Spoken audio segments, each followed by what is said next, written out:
Shalom Bapak Mama Saudara-saudariku yang diberkati Tuhan.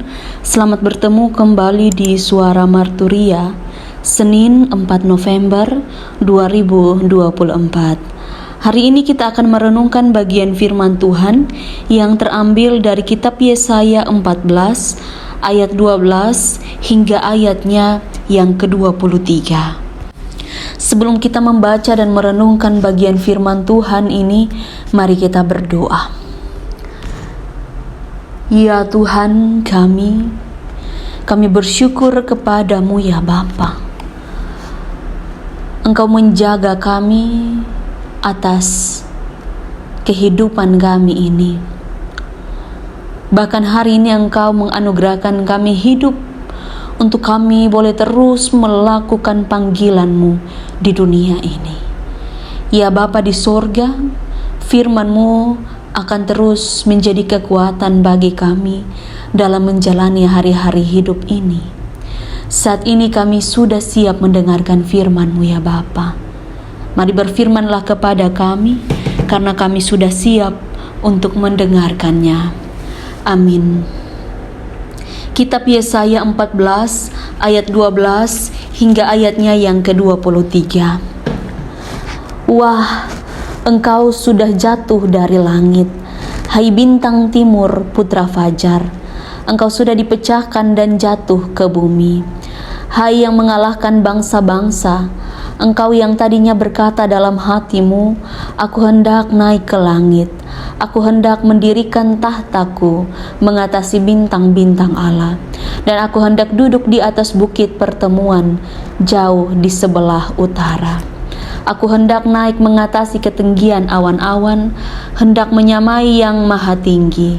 Sebaliknya, ke dalam dunia orang mati engkau diturunkan, ke tempat yang paling dalam di liang kubur.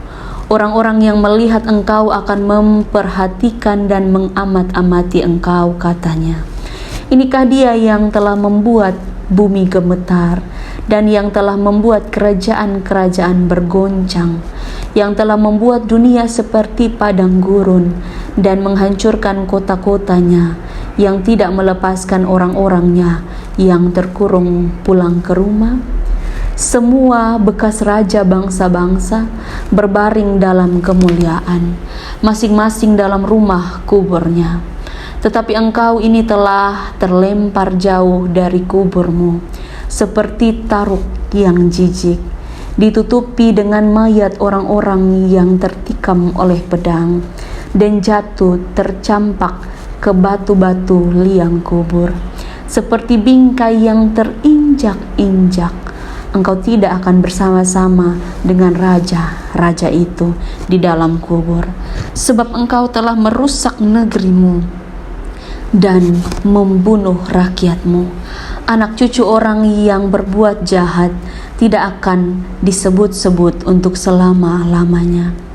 Dirikanlah bagi anak-anaknya tempat pembantaian oleh karena kesalahan nenek moyang mereka, supaya mereka jangan bangun dan menduduki bumi dan memenuhi dunia dengan kota-kota. Aku akan bangkit melawan mereka, demikianlah firman Tuhan semesta alam. Aku akan melenyapkan nama Babel dan sisanya, anak cucu dan anak cicitnya. Demikianlah firman Tuhan. Aku akan membuat Babel menjadi milik landak dan menjadi air rawa-rawa, dan kota itu akan kusapu bersih dan kupunahkan. Demikianlah firman Tuhan semesta alam. Demikianlah firman Tuhan yang dikatakan berbahagia adalah setiap kita yang tidak hanya membaca firman Tuhan, tetapi juga yang mau melakukan di dalam kehidupan kita setiap hari. Bapak Mama Saudara-saudariku yang diberkati, tema yang menuntun kita di dalam perenungan pada saat ini adalah selamatkan bumi milik Allah.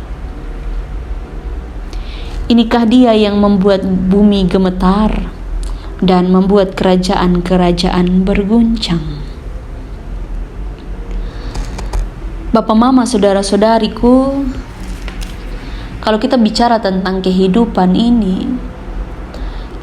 ini sejatinya adalah milik Allah.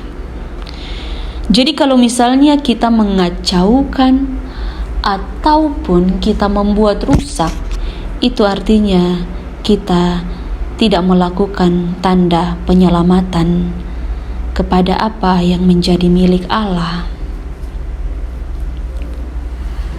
Karena Allah adalah pencipta. Dia sudah menjadikan segala sesuatu ada dan segala sesuatu menjadi permulaan. Ia yang empunya, dan segala sesuatu yang kita rasakan sampai dengan saat ini itu karena karyanya yang agung. Tidak ada apapun yang ada dengan sendirinya. Semuanya karena Allah. Dan karena itu semua pun bergantung kepada Allah.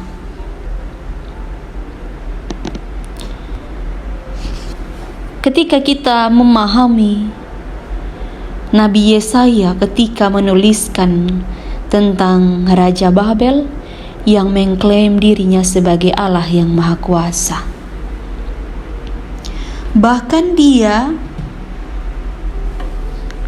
menempatkan posisi dirinya sebagai yang bisa memberontak terhadap Allah.